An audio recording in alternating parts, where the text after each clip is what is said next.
agradeço a presença de vocês nessa que é a 11ª mesa do 4º Congresso da Sociedade Brasileira de Filosofia da Educação, SOFIE, cujo título é Política e Filosofia na Escola, a Urgência do Pensamento. E nessa mesa a gente conta com a presença do Arthur José Renda Vitorino, da PUC Campinas, que vai apresentar um trabalho intitulado Considerações sobre expressões tematicamente enganadoras presentes no campo educacional. Em seguida, haverá a minha própria comunicação.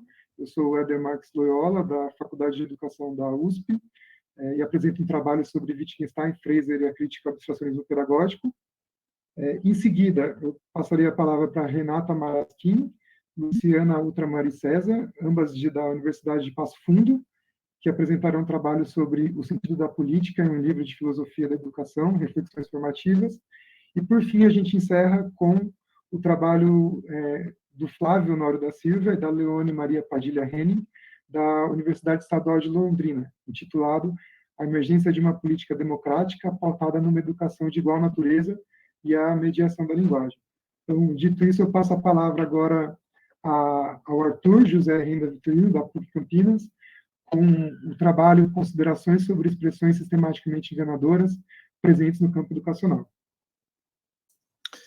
Boa tarde, pessoas. Muito obrigado aqui pela recepção. Obrigado, Éder, demais colegas. Eu vou fazer aqui uma apresentação. Bom, então, é uma grande satisfação estar aqui com vocês na 4ª SOFIE. A 3ª SOFIE foi na PUC Campinas, nós estávamos lá presencialmente, antes da Covid. Enfim, parece que é um mundo completamente diferente esse antes da Covid. Então, eu vim aqui expor algumas considerações sobre expressões sistematicamente enganadoras presentes no campo educacional. A adoção de uma pedagogia das competências, eu não irei aqui realizar um rastreamento cronológico e muito menos histórico para mostrar quando no Brasil ou nos demais países da América Latina foi apresentado e adotado a expressão competências no campo educacional, com promissoras consequências no próprio ensino. Mas aqui no Brasil nós tivemos um exemplo bastante forte, que o Enem, o Exame Nacional de Ensino Médio, que foi instituído aí pela Portaria 438 em 1998, regulamentado aí pelo MEC, INEP, estabeleceu as competências como uma alta inovação científica no campo da avaliação educacional.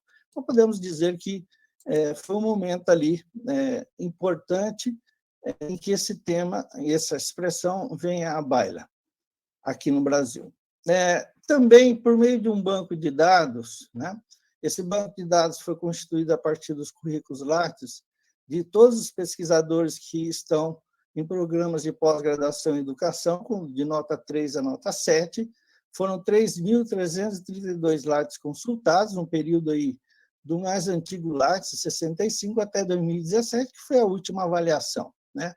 De acordo com esse banco de dados, a partir de 1981, nós tivemos ali alguns artigos, então são artigos publicados por esses pesquisadores, mas um número bastante pequeno, variando de 1 a 2, só a partir de 97 que há um crescimento aí muito pequeno, mas vamos dizer que foi a partir dos anos 2000 que nós tivemos o uso dessa expressão, né? E o ápice disso, pelo menos até 2017, foram artigos mobilizados e publicados aí por professores e professoras de PPGs, né, com o termo competência, que chegamos aí ao número de 55. Então, temos uma alta a partir do ano 2000 e depois um ápice, né, aí praticamente uma barriga aí que vai e vem, né. Agora, nós tivemos a Base Nacional Comum Curricular, em que, pelo menos num espaço ali na página 13, que diz o seguinte, abre aspas, as decisões pedagógicas devem estar orientadas para o desenvolvimento de competências, por meio da indicação clara do que os alunos devem saber, considerando a constituição de conhecimentos, habilidades, atitudes e valores. E, sobretudo, o que devem saber fazer. Então, há um saber e um saber fazer, né? Isso tudo está presente ali na BNCC e é um ponto em que é colocado como algo que deve ser seguido por todos os professores em todos os momentos no Brasil. E por conta disso, a partir de Wiley, eu considero, não só eu, mas, enfim, especialmente o Azanha, é um professor aí da USP, já falecido, mas que tem uma obra muito importante, ao meu ver, pouco estudada, trouxe aí que o Riley nos traz isso, né? O que são as expressões sistematicamente enganadoras? Observando que os homens, no seu discurso ordinário, externo, no discurso que eles empregam quando não estão filosofando, utilizam certas expressões que, embora sejam compreendidas com perfeita clareza por aqueles que as utilizam e por aqueles que as escutam ou que as leem, são, não obstante, expressas em certas formas gramaticais ou sintáticas, tais que é possível demonstrar que serem elas impróprias para o estado de coisas que elas registram, ou para o suposto estado de coisas que elas pretendem registrar. Então, o que nós temos que, pelo menos, né, há vários exemplos de expressões sistematicamente enganadoras presentes no campo educacional. O processo de ensino-aprendizagem é uma delas, né? Aprender é outra, aprendizagem ativa e competência. Eu vou me ater mais à questão das competências, não porque o nosso tempo aqui é curto, né? Mas o processo de ensino-aprendizagem também é uma expressão enganadora, no sentido aí, o aprender a partir de Azanha e Schaeffer, né? Também é algo que é um termo que traz aí, né, essas ambiguidades. Aprendizagem ativa é outra, né? Mas nós vamos aqui, né, dizer sobre competências, né? Então, quer dizer, no Brasil, e talvez os países latino-americanos, tenta se centrar na esteira de uma ampla discussão internacional sobre a temática do desenvolvimento educativo, da capacidade de pensar, da capacidade de aprender, etc., enfim, outros termos aí que nós já dizemos aqui, né? Mas no Brasil, essa discussão tem sido escassa e superficial, e a retórica oficial é simplesmente exortativa, bem ao estilo de documentos divulgados sob a chancela da Unesco, em sua grande maioria dirigidos principalmente aos países, hoje chamados países emergentes, né? Temos um estudo realizado na França, em que, a partir dos anos 92, 93, essa pesquisadora Isambert Jamanti, que mostrou as incongruências do governo francês em instituir em todo o país a pedagogia das competências em sua escola. É isso que está ocorrendo também no nosso país, né? Especialmente aí com a BNCC, né? Mas, afinal de contas, o que é competência, né?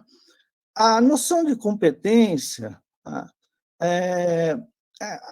sua origem, ela tinha apenas um significado jurídico e era usada para indicar as prerrogativas de instituições ou de pessoas para examinar e decidir sobre determinados assuntos. Embora essa significação originária ainda permaneça, hoje, o significado do termo, na linguagem corrente, ampliou-se e abrange também a indicação de um alto grau de desempenho de atividades específicas, eventualmente de caráter profissional. Então, esse termo, competência, ele está ali no mundo profissional, onde a palavra competência acaba substituindo o termo qualificação, né? E, genericamente, pelo menos isso os estudos na França mostram, desde 1930, indicava apenas um patamar básico e coletivo de habilitação de técnica escolar.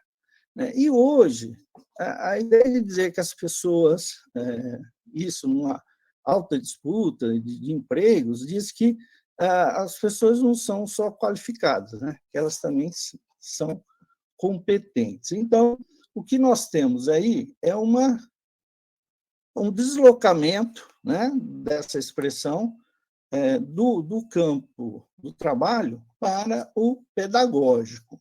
E por isso que nos parece conveniente indicar que o termo competência seja examinado aí pela geografia lógica, tal como Riley fez no seu estudo sobre a mente, né? Um estudo dele de 1978. Exemplos, né, e dos problemas que, quando competências são contrapostos a conhecimento. Então, a partir de textos oficiais, nota-se que a palavra competência corre o risco de ser coisificada como um novo habitante do bestiário pedagógico. Ao dizermos que competência é algo a ser mobilizado, e esse é o jargão utilizado, entramos na velha distinção estabelecida por Aristóteles entre a potência, dunamis, e o ato, ou melhor, o efetivo, o ergon. Ou seja, considera-se que o ato de aprender significa fazer. Há uma ênfase no movimento, na ação, e assim praticar. Por isso, uma forte crítica ao ensino escolástico, deslocado do cotidiano vivido, as competências são efetivadas pelos alunos, não como meras palavras, formas, raciocínios mecanizados, e sim como um saber fazer. Dessa forma, competência é uma potência a ser realizada por meio de uma habilidade, entendida como ato que foi efetivado. Mas, como já constatou Aristóteles, não é a mesma coisa atribuir-se a uma criança e a um engenheiro a potência de construir uma casa. Um caso, isso quer dizer que, quando a criança tornar-se adulto, poderá ser um engenheiro, quem sabe? Isso não é impossível. No caso, quer dizer que este engenheiro, atualmente sem trabalho, construirá uma casa, desde que o contratem. É esse seu poder. Por um lado, potência designa uma virtualidade, por outro, uma capacidade determinada, que está em condições de exercer-se a qualquer momento. Então, com vistas a isso, há um erro lógico nessa relação entre competência e habilidade, e isso está presente na BNCC, e esses termos, né, a BNCC está obrigando os nossos professores a utilizarem esses termos, né? Quando tais expressões são utilizadas para substituir na prática pedagógica a relação entre ensinar algo para que uma outra pessoa aprenda esse algo que foi ensinado. E, no primeiro sentido, o algo a ser aprendido é uma potência que pode vir a se tornar. No segundo sentido, o algo a ser aprendido é uma potência que se exerce, ou seja, é um poder.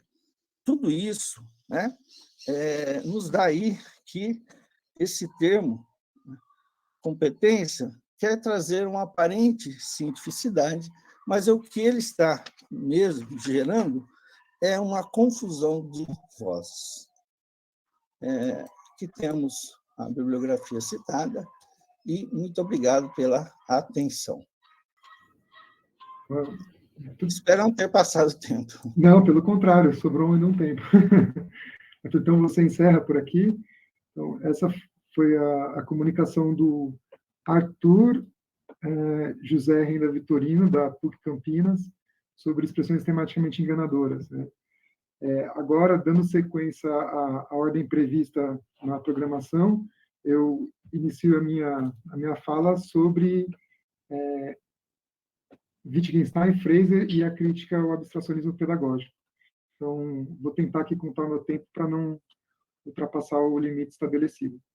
Bom, eu também tenho o desafio de tentar fazer uma apresentação para a comunicação. Vamos ver se dá certo aqui.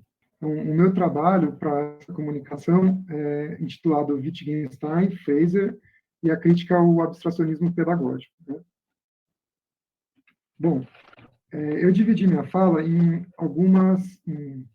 três partes, né, que eu espero conseguir apresentar no tempo previsto. Então, a princípio, eu gostaria de apresentar um pouco o contexto dessa comunicação no âmbito do trabalho que eu desenvolvo na Faculdade de Educação, sob orientação da professora Cristiane Gottschalk, que, se eu não me engano, está presente.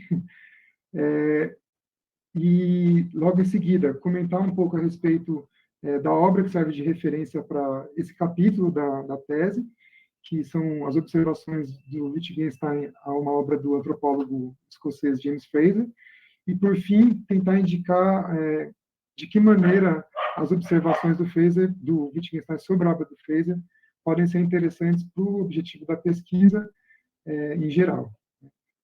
Então, a respeito do contexto do trabalho que eu apresento agora, na verdade, é um capítulo, ou melhor, parte de um capítulo da tese, que tem um objetivo mais geral de investigar possibilidades da pesquisa em filosofia da educação que não sejam condicionadas por noções dogmáticas a respeito do sentido das práticas escolares. Eu vou falar um pouco mais a respeito disso logo em seguida. E, a exemplo do Arthur, também o Azanha é uma grande referência para mim, no trabalho, assim como a obra do segundo Wittgenstein, não o Wittgenstein do Tractatus, pelo qual ele talvez seja bastante célebre, mas o Wittgenstein das investigações filosóficas. Bom, a respeito do trabalho de modo geral, em poucas palavras, a ideia do trabalho partiu de um incômodo que eu senti ao participar de alguns eventos da própria Sofia e de outros contextos também, que eram marcados por trabalhos na linha da filosofia da educação, que, em geral, mesmo que não se ocupem da descrição das práticas escolares, de algum modo acabam por apresentar uma imagem do que seria a escola ou as práticas escolares, que é muito impregnada da projeção de conceitos do filósofo, que é adotado pelo pesquisador, na atribuição de sentido para o que se faz nas escolas. E essa leitura, na verdade, não é uma leitura própria, mas é uma leitura que parte de uma interpretação de um capítulo do Azanha, de uma obra que é referência, a meu ver, muito pouco conhecida também, mas muito importante, chamada Uma Ideia de Pesquisa Educacional, em que ele cunha a expressão abstracionismo pedagógico, para se referir a esse tipo de trabalho, que é marcado na palavra dele, aí eu cito, a veleidade de escrever, explicar ou compreender situações educacionais reais, desconsiderando as determinações específicas de sua concretude, para se ater apenas a princípios ou leis gerais, que na sua abrangência abstrata seriam aparentemente suficientes para dar conta das situações focalizadas. Na época do Azanha, ele tinha em mente, muito provavelmente, trabalhos da década de 80 e 90 que operavam com conceitos como queda de qualidade ou luta de classes, entre outros da tradição marxiana, que eram simplesmente projetados para a escola, como que para substituir descrições a respeito do que se fazia na escola.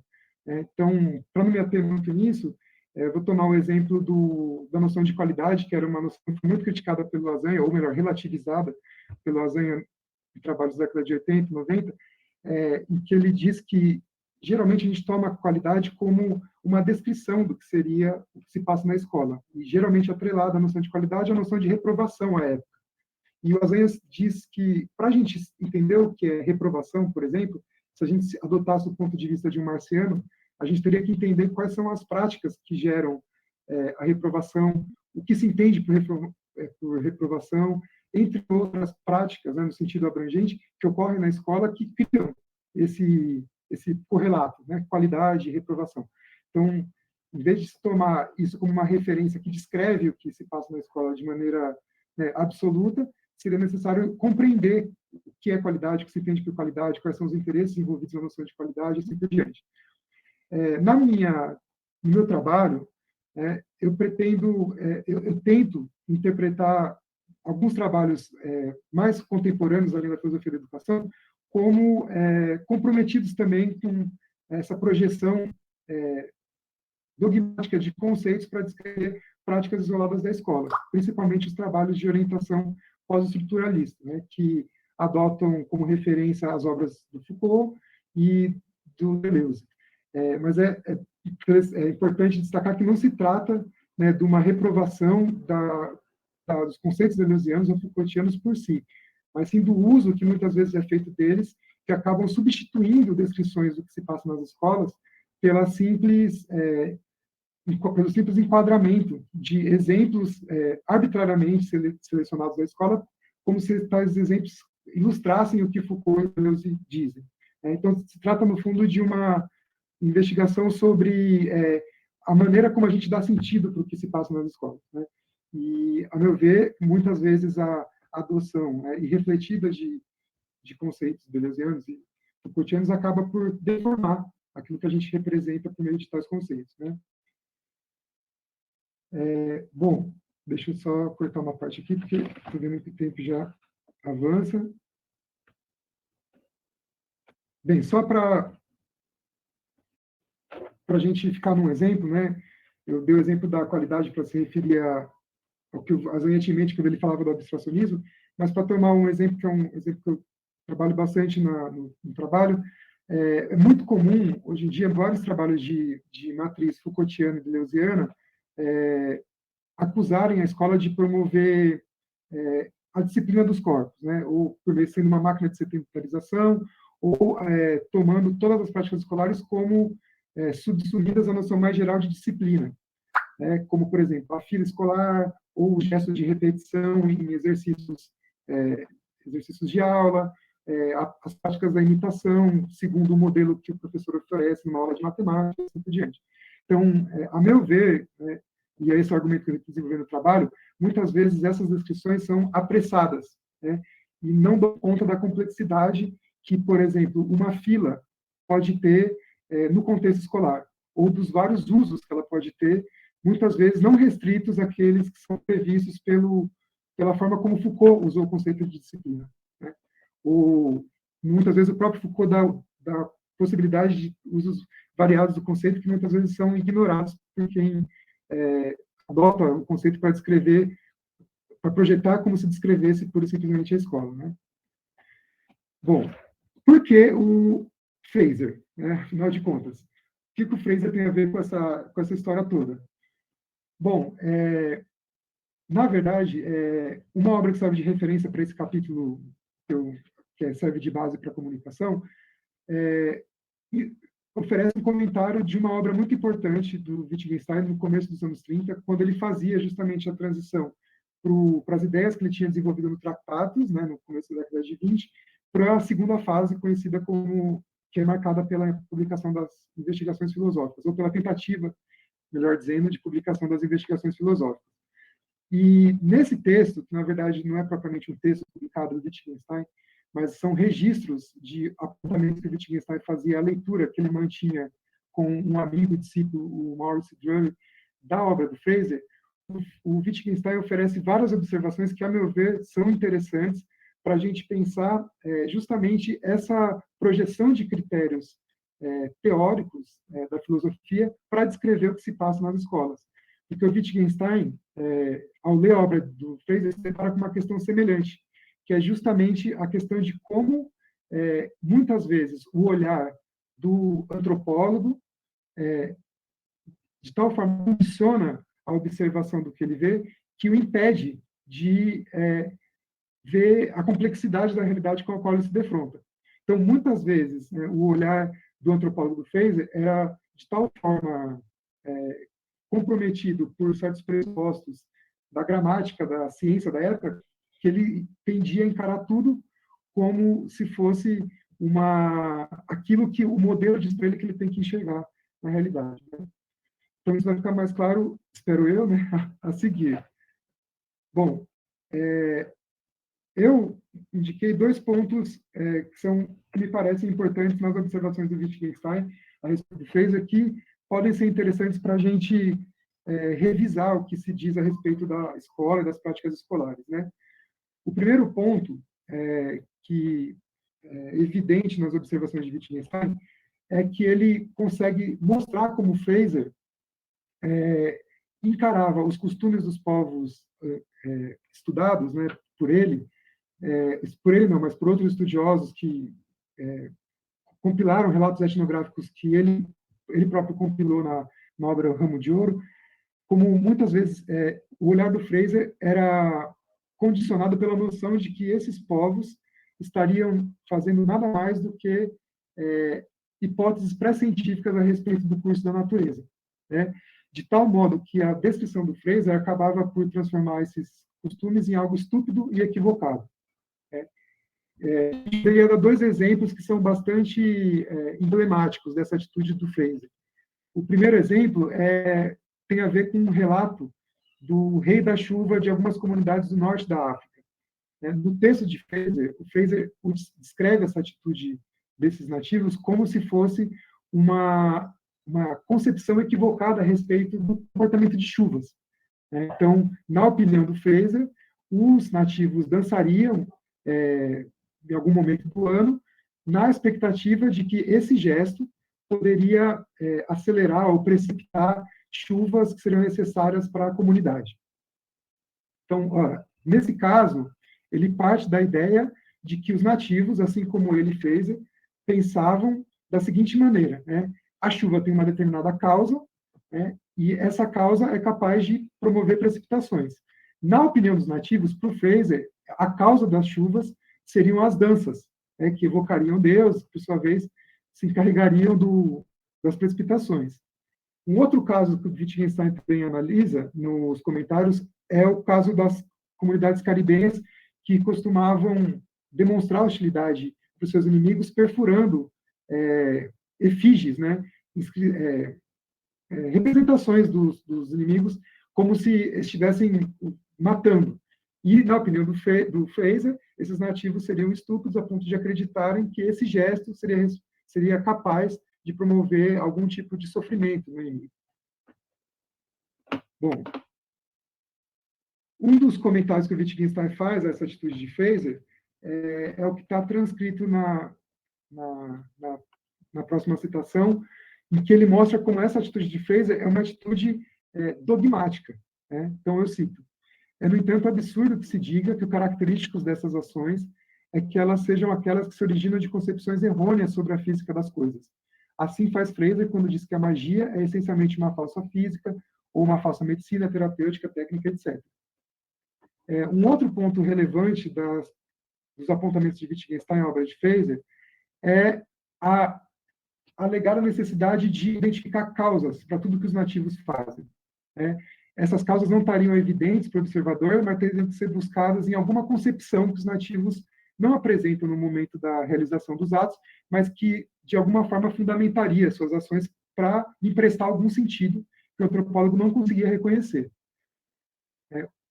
Eu cito novamente um trecho do Wittgenstein, em que ele comenta o seguinte a respeito de uma dança, de um evento de um dos festivais de Beltane, se não me engano, que são muitos relatos compilados, em que o rei de Menin, na verdade, ele era assassinado precocemente, ele era morto precocemente, porque naquela comunidade circulava a ideia de que a alma teria que ser preservada no seu frescor.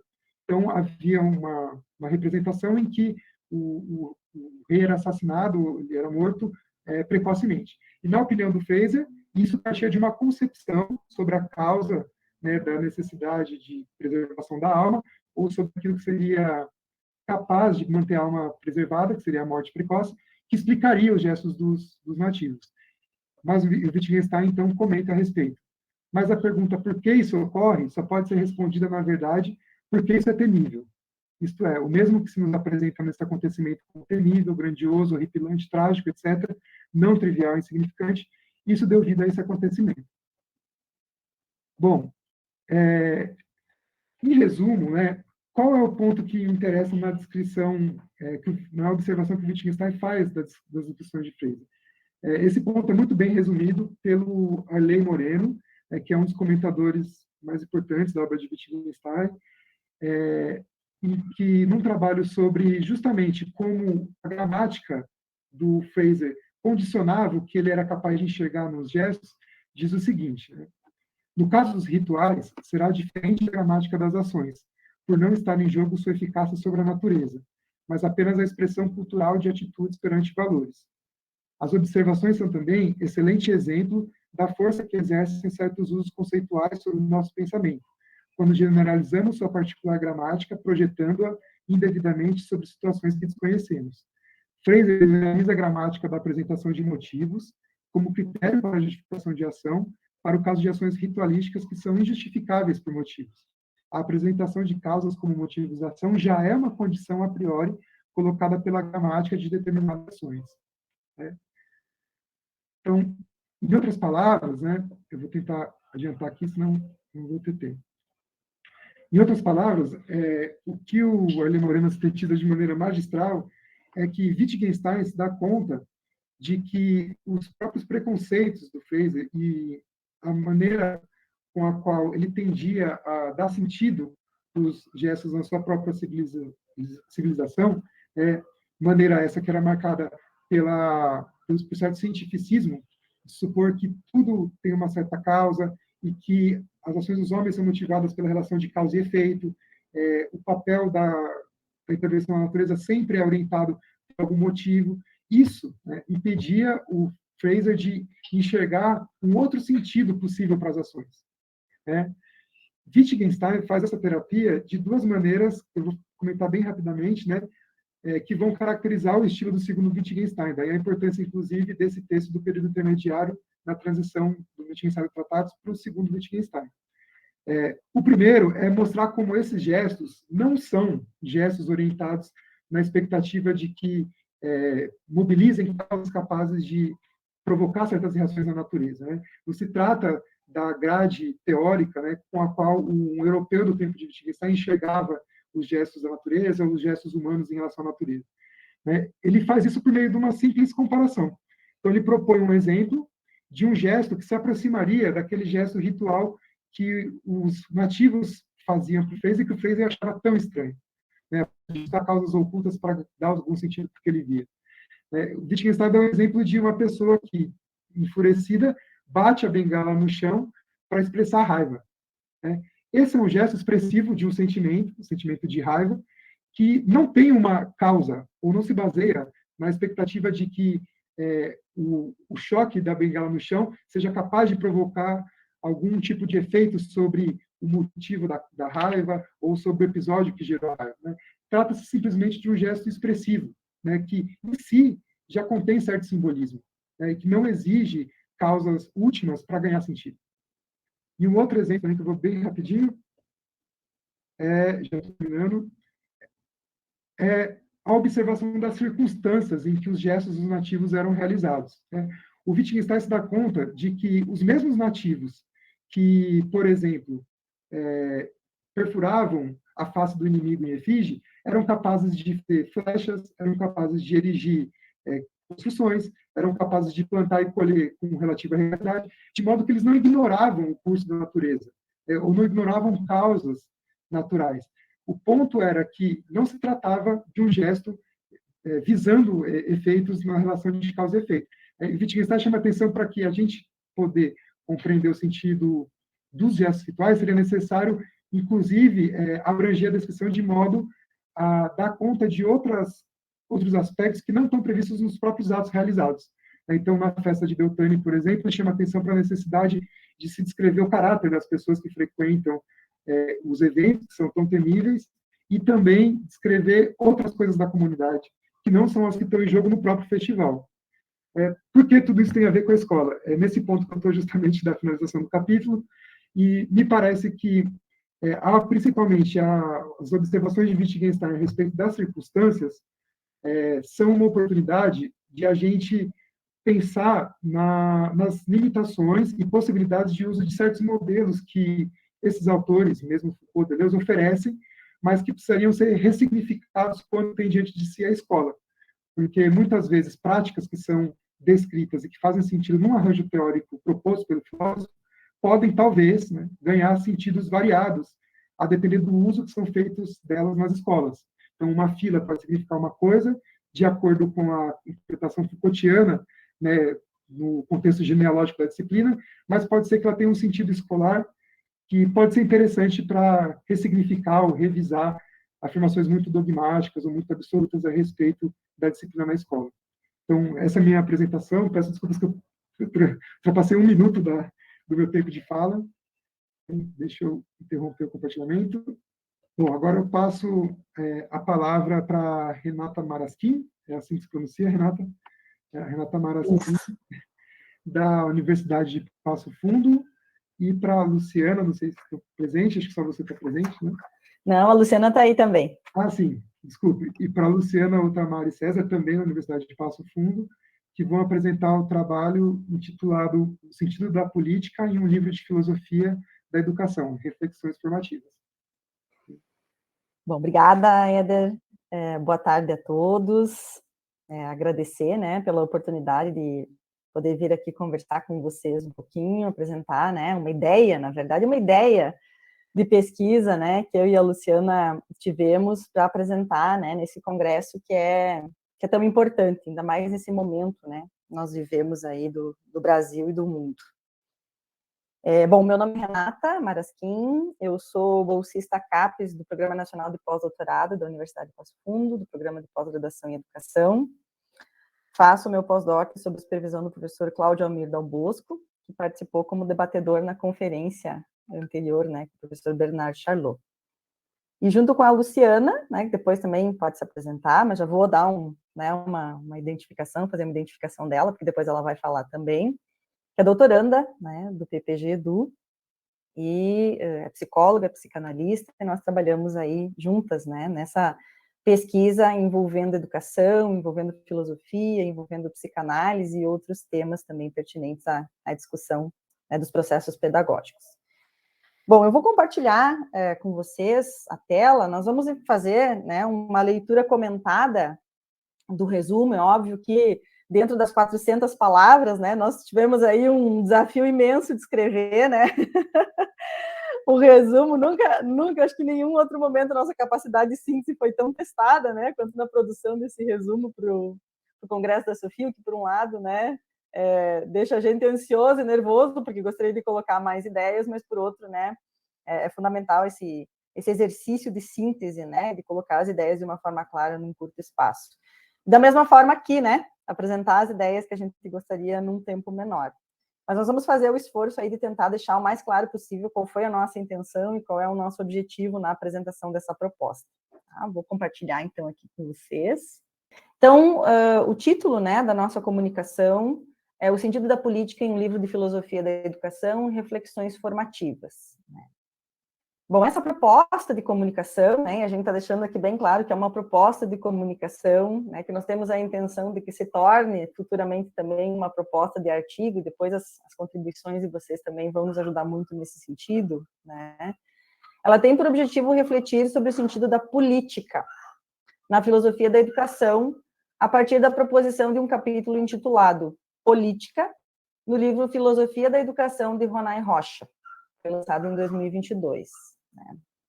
A pergunta norteadora suscitada na palestra proferida pelo autor da obra, no programa de pós-graduação em Educação Universidade de Passo Fundo, foi: qual é o sentido de um capítulo sobre política em um livro de filosofia da educação? Então, o professor Ronay foi fazer conosco uma palestra, né, lá no PPG, e aí ele apresentou o livro, e na apresentação ele mencionou a existência de um capítulo sobre política no final do livro. Né? E no momento em que ele apresentou essa organização, a questão que me veio, né, à mente, e que depois eu compartilhei com a Luciana também, é por que um capítulo sobre política, e ainda mais no final, né, de um livro de filosofia da educação. E aí ele foi, depois, né, do final da apresentação, enfim, do livro, do lançamento, eu perguntei para ele, por quê? Né? Por que um capítulo sobre política e por que no final? Né? E a justificativa dele, entre, claro, todos os argumentos que ele usou, eu vou destacar só um, né, para não tomar muito tempo e a gente ir para o trabalho, foi de que o editor solicitou aos 45 minutos do segundo tempo, né, da aprovação da prova ali do livro, solicitou dele um posicionamento, né, enquanto professor de filosofia da educação e autor, e um nome, né, importante dentro do cenário da filosofia da educação, solicitou para ele um posicionamento escrito sobre política, diante de todo esse cenário, né, que nós vivemos hoje no país brasileiro, né, e mundial também. Então, o editor solicitou que ele se posicionasse, teoricamente, a respeito da política, e que, então, escrevesse um capítulo sobre política. Por isso que ele justificou, né, a colocação do capítulo e no final do livro, porque, inicialmente, não era esta a intenção, né? E a resposta dele também motivou, né, nós a pensarmos muito sobre essa questão, né? Por que é que deveria existir um capítulo sobre política num livro de filosofia da educação? E por que não deveria existir também, né? E aí nós seguimos justificando a nossa pergunta, né, sobre o sentido de um capítulo sobre política em um livro de filosofia da educação, porque não nos parece óbvio que exista um capítulo sobre política num livro de filosofia da educação. Então, a pergunta se justifica, nós justificamos, né, diante do cenário político e econômico mundial brasileiro, em que há o ressurgimento, então, de tendências fascistas, nacionalistas, neoliberais e conservadoras, que reduzem a concepção política à noção de política partidária. Então, essa redução ela se manifesta em discursos de ódio e de violência entre militantes. O 7 de setembro, que nós vivenciamos ontem, né, traz uma imagem clara, né, do quanto esse fato, né, se vê na prática. A pergunta também se justifica no âmbito educacional, né, diante de movimentos nacionais, como Escola Sem Partido, por exemplo, para citar apenas um deles, né, que colocam em cena o debate sobre política na educação. Né? Então, diante desse cenário, nós nos questionamos sobre a importância deste capítulo, ou não, né, deste capítulo, e mais do que isso, sobre o sentido política adotado neste livro, especificamente, né, nós não ampliamos essa pergunta para outras produções, porque foi uma ideia, né, uma proposta de comunicação suscitada a partir do lançamento do livro.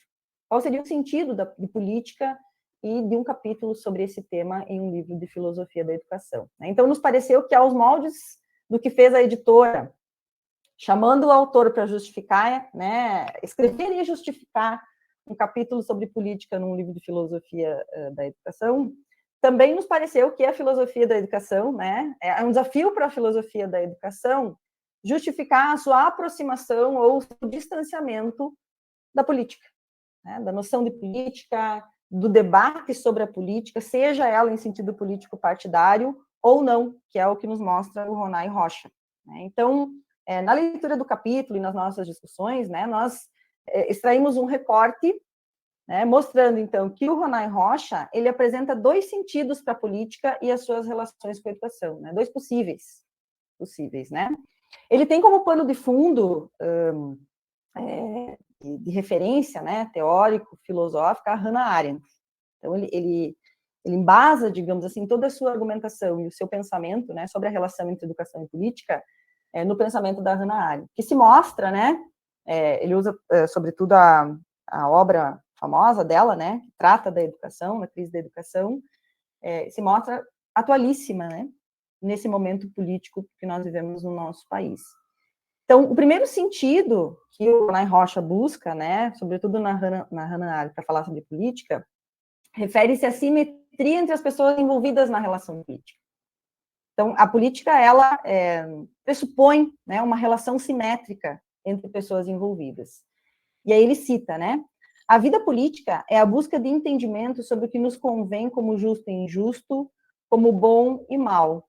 Né? A igualdade simétrica é um pressuposto para esse tipo de conversa. Então, quer dizer, só é possível falar sobre política quando houver simetria, né, relacional. A política, sim, segundo o autor, né, diferencia-se da educação.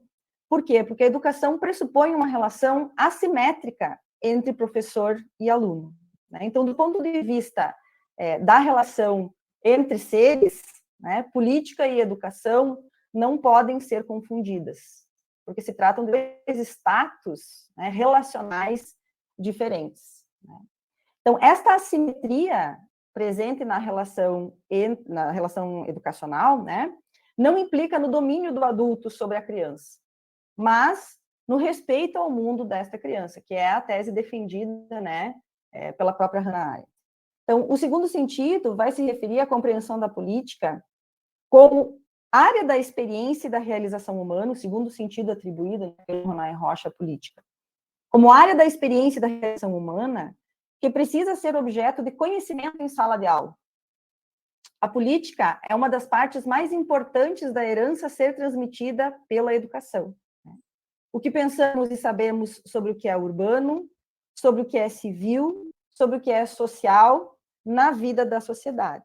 Então, eu queria aqui só dar uma paradinha, né, e recuperar alguns elementos do pensamento dele que nos pareceram bem interessantes e que, obviamente, não teve tempo, né, não teve espaço, na verdade, para colocar aqui, em que ele reconhece a dificuldade desse debate, né, a dificuldade dessa discussão, quando ele diz o seguinte: temos que reconhecer a dificuldade de temas como a autoridade da família e da escola, a natureza política da educação, a questão das relações entre professores, estudantes e a disciplina, o compromisso com a formação integral e a profissionalização, a extensão e o tipo de currículo que executamos nas escolas, as formas de ensino e avaliação, a padronização e o respeito à individualidade dos estudantes, a padronização e o respeito às características regionais dos currículos.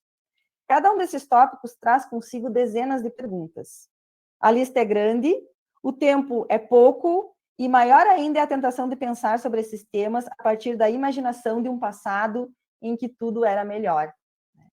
A educação escolar é uma atividade que nos obriga a prestar atenção a muitas coisas ao mesmo tempo. Nas relações entre os professores e crianças, entre professores e o saber, entre crianças e os conhecimentos e entre as próprias crianças. Há também as relações entre esses elementos e a família, a sociedade, a política, as leis, a história, sem esquecer a presença e os interesses das instituições religiosas, empresariais e corporativistas, né? Não é possível tratar todos esses temas nesse capítulo, ele justifica, né? Mas não tem como desviar de alguns deles, em especial das relações entre educação e política, que ele trata, então, pelo viés da questão da autoridade, da responsabilidade na educação, né, e das relações entre os envolvidos. Então, ele traz aqui a ideia da educação como um sentido público, da política, né, como um sentido público, enquanto um objeto de conhecimento que precisa, advindo da cultura, da própria cultura das relações humanas, que precisa ser trabalhado dentro da escola, e também do ponto de vista das relações que se estabelecem, né, entre os envolvidos, que no caso da política são relações simétricas e na educação são relações assimétricas, né? Então, corroborando com esse sentido público, né, da política, um conjunto de autores, né, Dal Bosco, Salomão e Doro, realizam uma defesa da educação pública, concebendo-a como um esteio forte da República Democrática. Afirmam que a ruptura entre filosofia política e pedagogia, entre teoria da democracia e teoria da formação humana, dificulta a reflexão sobre o crescimento mundial do neoconservadorismo. Então, para justificar e corroborar com o nosso ponto de vista aqui. Portanto, o sentido da política assumido no livro de Ronay Rocha não diz respeito à política partidária, né? Ainda que ela faça parte, né, e constitua a vida do professor, que é um ator dentro da educação, né, e da escola, da própria escola. Mas o sentido da política se refere à própria condição humana, em sua dimensão pública, né? Sendo esse o sentido de política ser articulado à educação de modo mais amplo e à filosofia da educação de modo específico. Então, da minha parte, essas as contribuições. Eu gostaria de passar a palavra para a Luciana, para ela fazer alguma colocação. Luciana? Não sei se ela está aí.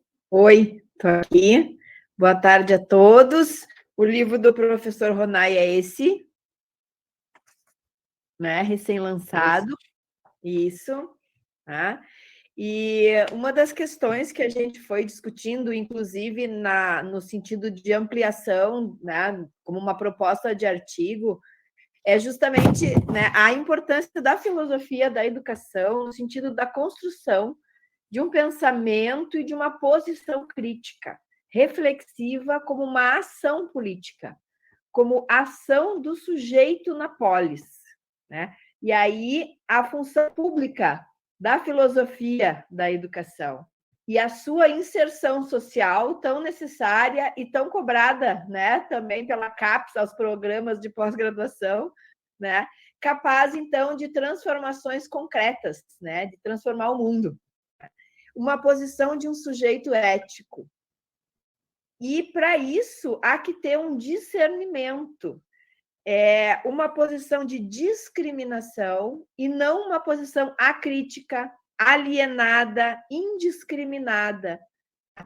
E aí há uma ideia, assim, e por aí, né, vai a importância da formação, né, de uma formação consistente para alcançar essa posição, e a importância do estudo dos clássicos, tá? Essa formação ampla e do estudo dos clássicos que dão robustez ao pensamento, nos dão capacidade crítica, né, reflexiva, né? Porque aí eu lembrei do título, né, a urgência do pensamento, né, e desse juízo crítico, desse discernimento entre a realidade, eu e o outro. E aí, há uma ideia, inclusive, da gente fazer alguma ponte com o pensamento freudiano, porque o Freud, lá em Psicologia das Massas e Análise do Eu, ele fala justamente quando há falta desse pensamento crítico, dessa posição de discernimento, é que as massas são manobradas, né? O sujeito, as massas, muitas vezes pelo desamparo, pela solidão, pela fragilidade de pensamento, elas ficam alienadas a um suposto salvador, a um suposto protetor, né, que diz que vai salvar, e é o que a gente vê hoje. Então, a importância aí da filosofia da educação, da formação, para que a gente possa fazer frente a esses processos de dessubjetivação, né? Então, por aí, eu acho que o nosso artigo vai se consolidando e trazendo uma função pública da filosofia da educação. Eu agradeço também. Obrigada a todos pela atenção e depois a gente fica à disposição para conversar mais um pouquinho. Bom, a gente agradece a apresentação. Então, passo a palavra agora, dando sequência aqui à programação da mesa, ao Flávio Honório da Silva e Leone Maria Padilha Henning, da Universidade Estadual de Londrina. Bem? Ok, obrigado, Éder. Eu vou tomar a liberdade e a permissão de fazer menção ao seguinte, antes de mais nada, antes de apresentar o artigo, né? Eu vou ter que ler um pouquinho do artigo, porque acho que é um pouco mais, para mim, mais seguro. Mas eu queria também enfatizar que eu faço parte de 2 grupos dentro da UEL, que é de teorias filosóficas educacionais, com a mentoria da professora Leoni, e também, deixa eu aqui fazer menção dos grupos, teorias filosóficas educacionais e seus impactos na filosofia da educação brasileira e pesquisa em filosofia da educação, tradições e tendências. Tá? Então, o título do meu artigo, como já foi mencionado e consta também na lista dos resumos, né? A emergência de uma política democrática pautada numa educação de igual natureza e a mediação da linguagem. Tá? Então, começo com a leitura, tá? Peço a permissão dos amigos que eu vou estar lendo e não vou acompanhar muito a questão dos sinais ali, mas eu estou escutando assim que já for dado o sinal também para a finalização da leitura. O objetivo deste trabalho é debater a relação da educação com os temas concernentes à efetivação e consolidação de uma sociedade democrática, enfatizando o uso de um instrumento especial, a linguagem. Para tal finalidade, a nossa abordagem se baseou na filosofia de Don Dewey, pensador norte-americano que nos ajuda a compreender o nascedouro das indagações sobre a estrutura da sociedade democrática, uma vez que tais questionamentos permeiam a segurança e a estabilidade social frente aos incidentes e às instabilidades políticas, como a que vivemos nos últimos anos, especialmente a pandemia da Covid-19.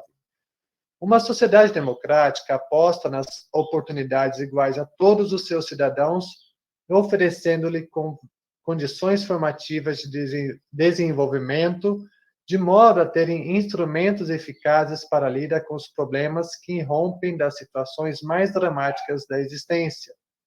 Não obstante, é preciso reforçar o caráter formativo dessas ocorrências em se tratando das experiências adquiridas, como, por exemplo, a necessidade da adoção de uma postura aprimorada por uma linguagem mais adequada para amenizar e auxiliar as pessoas a terem um melhor preparo diante do enfrentamento dos problemas, como também tendo em vista situações semelhantes que, porventura, possam vir a ocorrer em outros tempos.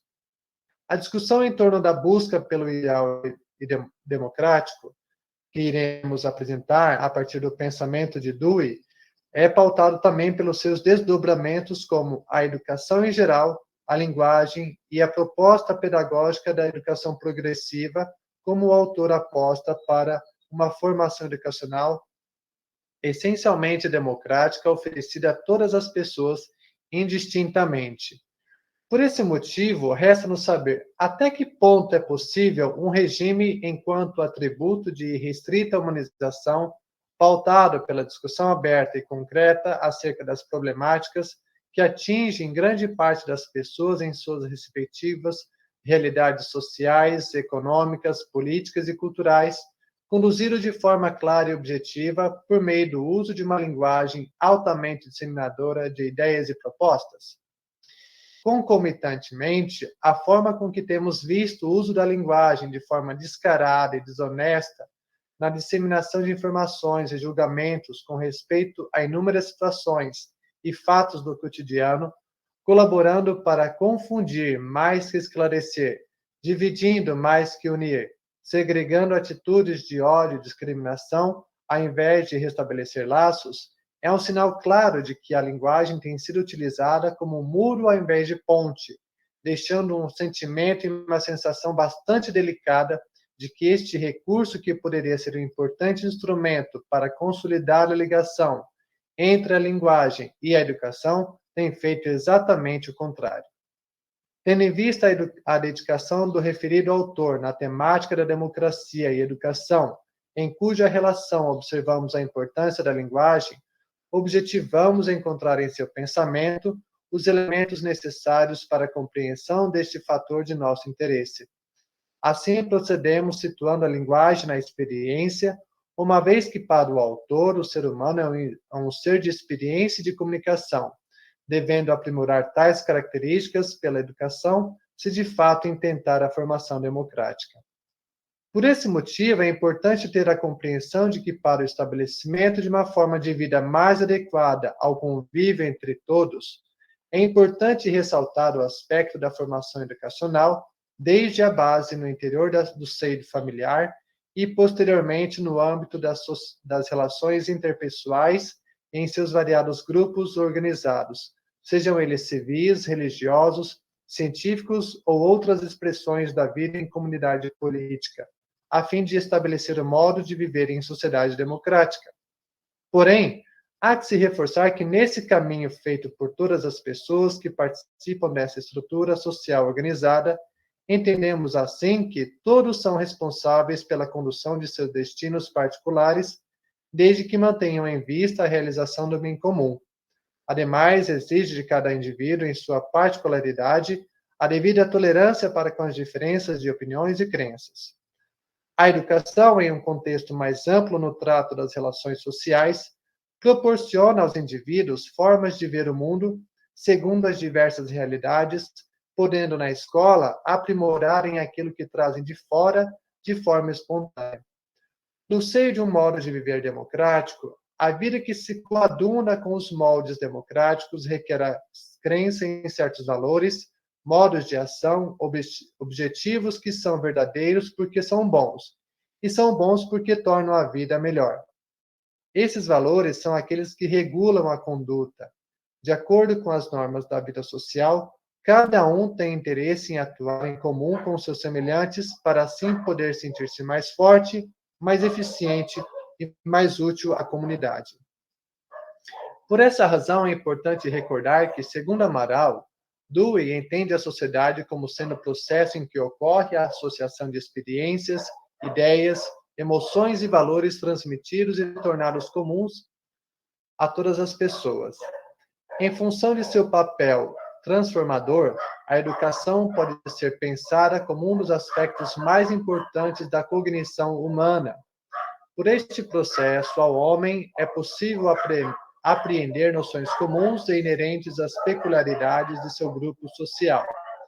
A capacidade de pensar torna o homem capaz de refletir sobre o mundo e sobre si mesmo. Desta forma, lhe é fornecido a capacidade de transformar a natureza ao seu redor e se transformar. Nesse sentido, Dewey enfatiza a educação escolar como reconstrução da experiência em seus esforços de considerar todo o material simbólico que o educando traz de sua vivência exterior à escola para promover um sentido em sua subjetividade a respeito da vida individual e coletiva, já que podemos ter experiências deseducativas que são impeditivas e limitativas em relação às possibilidades para a obtenção de novas experiências. Ou, como diz o próprio filósofo, ao afirmar que uma experiência pode ser tal que produza dureza, insensibilidade, incapacidade de responder aos apelos da vida, restringindo, portanto, a possibilidade de futuras experiências mais ricas. Dentre esses instrumentos que o homem possui, observamos que o fator da linguagem ocupa grande importância na relação com a solução de problemas de caráter comunitário, pois, conforme deste modo, a simbolização e a linguagem permitem que o conhecimento seja condensado e, consequentemente, a experiência seja transmitida e transformada. Além disso, Dewey observa na linguagem um fator cultural muito importante, haja vista que, com o uso de símbolos em seus respectivos sentidos, torna-se possível planejar e organizar uma ação coletiva que produza amplo alcance e efeitos duradouros a toda uma comunidade. Assim, buscamos enfatizar que, como necessidade da vida social, o ensinar e o aprender constituem-se como elementos essenciais no processo educacional, diante da permanente ocorrência de situações e a consequente circulação de reações, experiências e conhecimentos que formam a vida em comum dos humanos.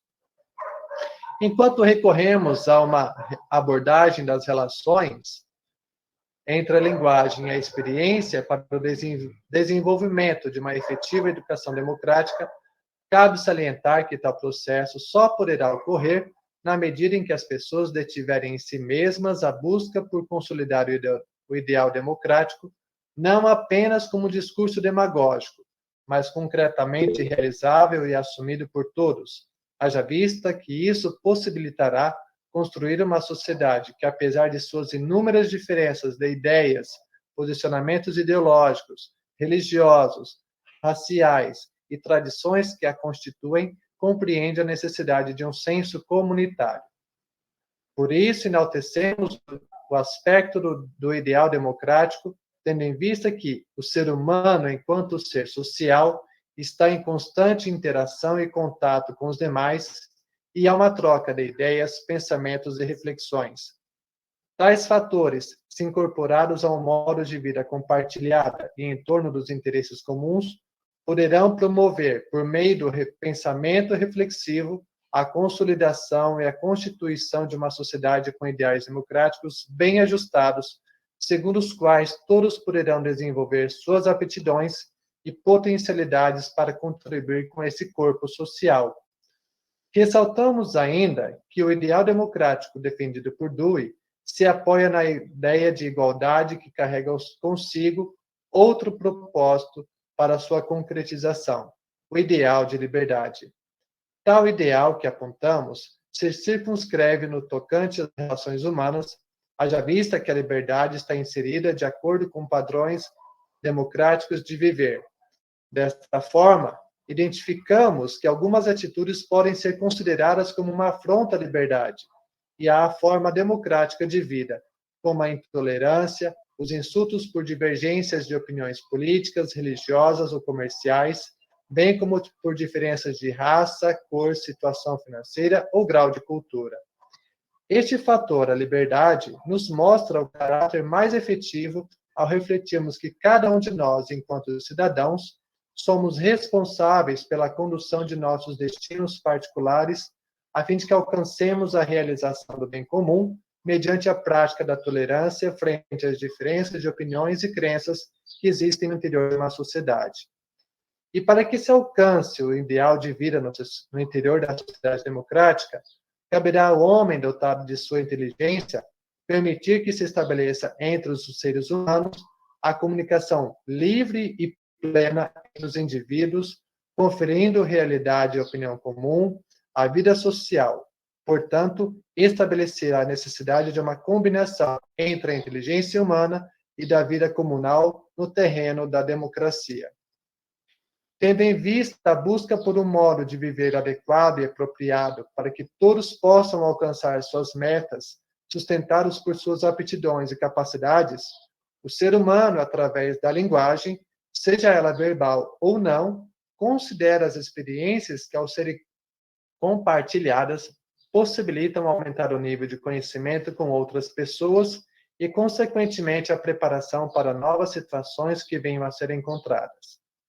Ao estudar o pensamento de Dewey, podemos observar que sua filosofia trouxe grande contribuição à discussão quanto aos conteúdos escolares e à sua respectiva relação com o ambiente externo, pois entendemos que o filósofo trouxe o mundo para dentro da escola e reconstruiu dentro dos muros escolares a sociedade na qual os alunos viviam, propiciando a experiência de cada um deles em uma vivência o mais próximo possível da realidade que os cercava.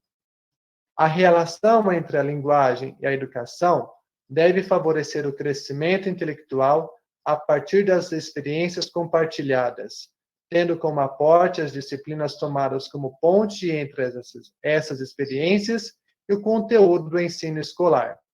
Também enfatizamos nesse contexto o papel do professor como mediador e colaborador na aquisição de um conhecimento mais prático às vivências trazidas em sala de aula. Nesse sentido, precisamos observar que, quando a aquisição de conhecimentos e a aptidão intelectual técnica não influem a criar uma atitude mental social, a experiência vital ordinária deixa de ganhar maior significação, ao passo que, na mesma proporção, o ensino escolar cria homens meramente eruditos, isto é, especialistas egoístas.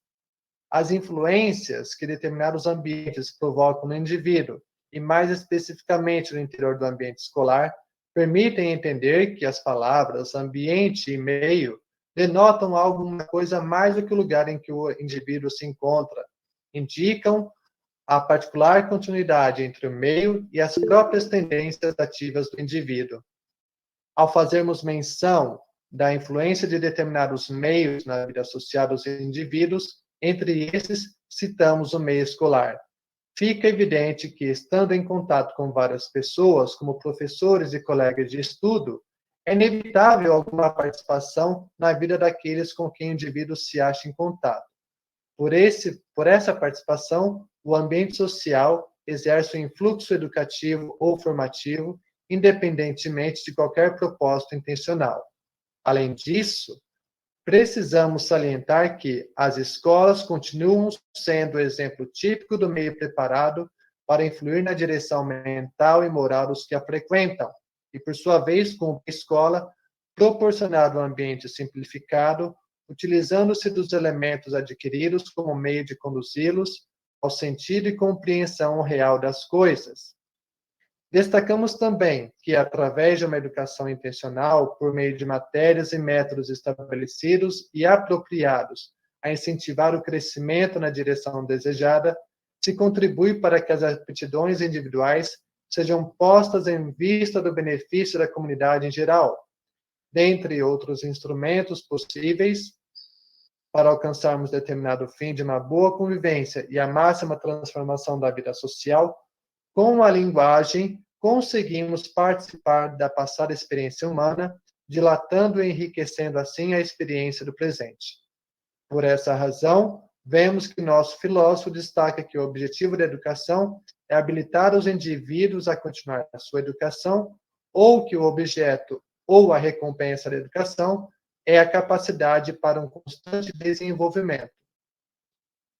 Com o intuito de combater a formação meramente técnica, percebemos que o pensamento de Dewey analisa a estrutura da educação tradicional e identifica que ela se distancia da ideia de relacionar as matérias de estudo com a sua utilidade no ambiente extraescolar. Assim, Dewey reforça a necessidade de alertar aos educadores que, a partir do contato com os estudantes, se formule a experiência para que seja comunicada, a tal ponto que faça perceber que, para aqueles que dela participam, toda a prática social que seja vitalmente social ou vitalmente compartilhada é, por sua natureza, educativa. Deste modo, Cunha entende que, para Dewey, o aprendizado genuíno que ocorre na relação do indivíduo e sua participação nas experiências compartilhadas terá, consequentemente, implicações de cunho político. Além disso, para Dewey, a linguagem possui um papel transformador no que diz respeito à interação e às instituições sociais, de tal modo que, associada às percepções, sentidos, ideias, fornece novos elementos de conhecimento. Como ele mesmo diz, por causa do conversar, dar e receber social, posturas orgânicas várias passam a constituir uma reunião de pessoas ocupadas em conversar, conferenciando umas com as outras, em trocar experiências diversas, em ouvir-se mutuamente, bisbilhotando, acusando e excusando. Através do falar, uma pessoa identifica-se com atos e feitos potenciais. Em virtude disso, reforçamos o quanto a educação se torna um importante elemento que expande nossos horizontes de conhecimento e, por meio da troca de experiências, seja entre os educandos, como também com o professor, pode vir a ocorrer uma nova experiência que ajude a vislumbrar a organização da sociedade democrática que se almeja viver. Tal empreendimento faz entender que a educação importa a necessidade vital de reconstruir ou reorganizar ou reviver a experiência democrática, a única em conformidade com a experiência de viver. A democracia é uma forma pessoal de vida, controlada não apenas pela fé na natureza humana em geral, mas pela fé na capacidade que os seres humanos possuem de julgar e agir inteligentemente quando condições apropriadas lhes são fornecidas. Para Dewey, a educação é uma atividade que modela os seres na forma desejada de atividade social e, deste modo, nos ajuda a compreender que a educação significa o processo de dirigir, conduzir ou de elevar. Sob esse ponto de vista, há um risco a ser considerado em condicionar o ser humano a um determinismo que não lhe permitirá desenvolver-se e atuar com liberdade dentro de uma sociedade e nos grupos de contato. E assim poderá haver uma forma de educação a ser oferecida ao jovem que acarrete em ações educativas humanizadoras ou não, democráticas ou antidemocráticas. Com isso, deve-se buscar fortalecer que a educação deva ser vista como um instrumento de continuidade da vida social. Nesse contexto, Dewey afirma que a educação é a continuação da vida social que acontece por introjeção de valores que são transmitidos de geração em geração através da experiência e pelo processo de comunicação entre os grupos sociais. Dessa forma, educar significa transmitir às gerações mais novas os valores e as experiências vivenciadas socialmente, cuja base de transmissão efetua-se por meio da comunicação dos mais velhos para os mais novos, através dos procedimentos de pensar, sentir e agir humanamente. Portanto, é por meio da educação que os homens, relacionando-se uns com os outros de várias formas, educam-se e se aperfeiçoam mutuamente, cujo interrelacionamento confere à educação força e resultados mais eficazes. Na visão filosófica do autor, a finalidade da educação se confunde com a finalidade da vida. A educação é o processo de assegurar a continuidade das experiências e que estas venham proporcionar aos jovens a aquisição de hábitos melhores, de modo que a futura sociedade seja mais perfeita que as suas próprias sociedades atuais. A educação democrática é algo que desejamos que aconteça porque julgamos que a vida democrática propicia o melhor para a experiência atual e futura da humanidade, por ser o único modo de vida que permite crescimento individual e comunitário. Encerrando já nos últimos aqui, entendemos que a educação preconizada por Dewey é uma educação em que o conhecimento se torna uma experiência livremente aproveitável em outras experiências. Para esse pensador, a experiência concreta da vida se apresenta sempre diante dos problemas que a educação poderia ajudar a resolver. Logo, para Dewey, a vida social é educativa, tendo em vista que nela, por meio da comunicação, as pessoas estão constantemente adquirindo e compartilhando experiências, gerando o sentimento da responsabilidade, obrigando-nos a falar e a pensar com cuidado e exatidão.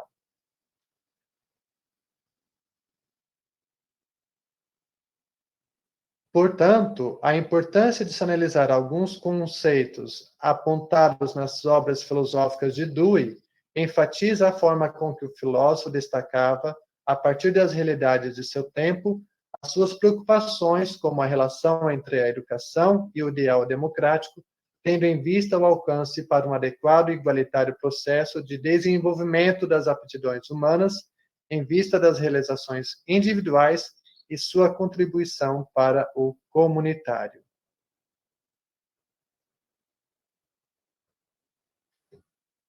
Obrigado. Obrigado, Flávio. A gente agradece a sua apresentação. E antes de abrir a palavra para o debate, eu declaro, então, encerrada, né, para fim de registro, a 11ª mesa do 4º Congresso da Sociedade Brasileira de Filosofia da Educação. Gostaria de, mais uma vez, em nome da sociedade, agradecer os comunicadores que foram, na ordem de apresentação, o Arthur José Renda Vitorino, da PUC Campinas, eu, Eder Marques Loyola, da FEUSP, Renata Marasquim e Luciana Outramari César, da Universidade de Passo Fundo, e Flávio Honório da Silva e Leoni Maria Padilha Henning, da Universidade Estadual de Londrina. Bem, é isso, muito obrigado.